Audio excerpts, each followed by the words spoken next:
memiliki nama kecil Raden Qasim dengan gelar Syarifuddin Hasim. Beliau adalah anak dari Sunan Ampel. Sebagai wali, Sunan Derajat adalah penyebar agama Islam yang berjiwa sosial. Ia sangat memperhatikan nasib kaum fakir dan miskin. Beliau mengusahakan kesejahteraan sosial, kemudian baru memberikan pemahaman tentang ajaran Islam. Usahanya lebih ditekankan pada semangat kerja keras, kedermawanan untuk mengurangi kemiskinan, dan menciptakan kemakmuran.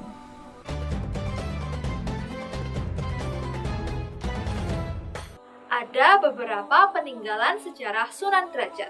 Yang pertama, Museum Sunan Derajat. Museum ini berisi benda-benda peninggalan sejarah Sunan Derajat.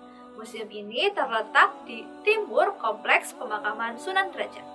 Ada 3 benda peninggalan Sunan Derajat yang sangat terkenal, yaitu gamelan Singomengko, batik Derajat, dan lontar yang berisi tulisan surah Yusuf.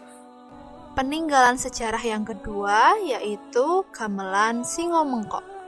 Gamelan Singomengko adalah seperangkat gamelan sebagai syiar agama Islam di daerah Paciran. Kesenian ini adalah sebuah perpaduan dari budaya Hindu, Buddha, dan Islam. Agar ajaran Islam mudah diterima masyarakat, gamelan tersebut dinamakan Singomengko sebagai lambang kearifan, kelembutan, nafsu, dan kesempurnaan manusia. Peninggalan sejarah yang ketiga yaitu Makam Sunan Derajat. Kompleks Makam Sunan Derajat secara geografis berada di Desa Derajat, Kecamatan Paciran, Lamongan, Jawa Timur. Makam ini biasanya didatangi oleh peziarah dari berbagai daerah di Nusantara. Bahkan peziarah mencapai ribuan di hari tertentu, contohnya pada bulan Ramadan.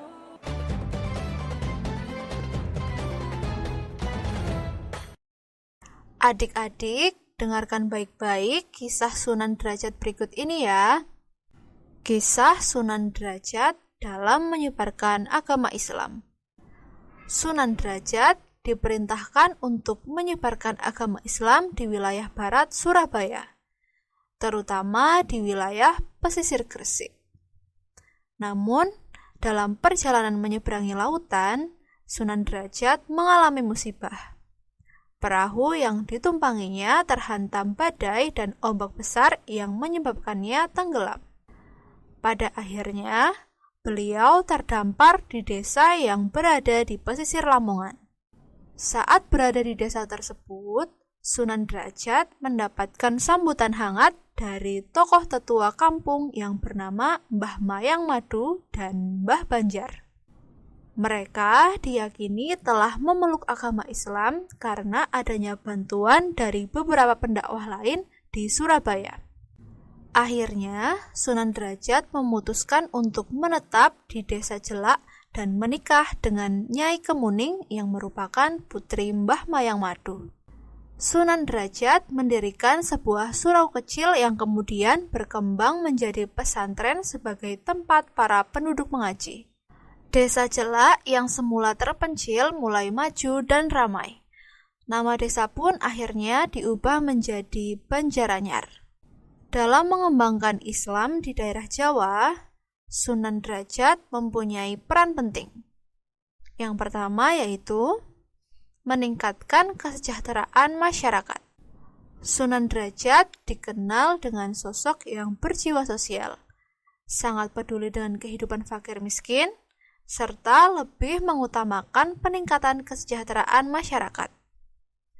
Dakwahnya tertuju pada masalah sosial dan kemasyarakatan.